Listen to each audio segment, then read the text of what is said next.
Kim Chiu at Paolo Avellino, nagkaroon ng secret date noong Valentine's Day. Narito at alamin natin ang buong detalye.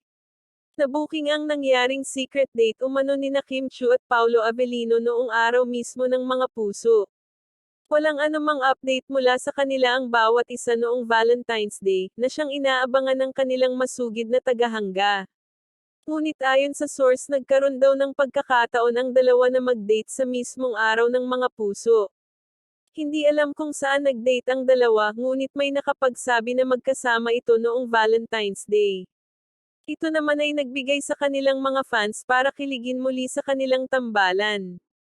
Sina Kim Chiu at Paolo Avellino ay matunog ang pangalan ngayon sa industriya ng showbiz, dahil taglay nitong galing sa pagganap bilang mga artista at pati sa pagpapakilig sa kanilang mga taga-suporta.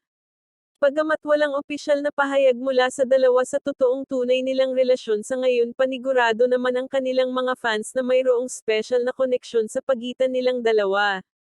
Ang kanilang mga ibinabahagi na mga larawan sa kanilang mga social media, ay ang mas nagpapatibay sa mga baki-balita na posibleng mayroon na talagang special na relasyon ang dalawa.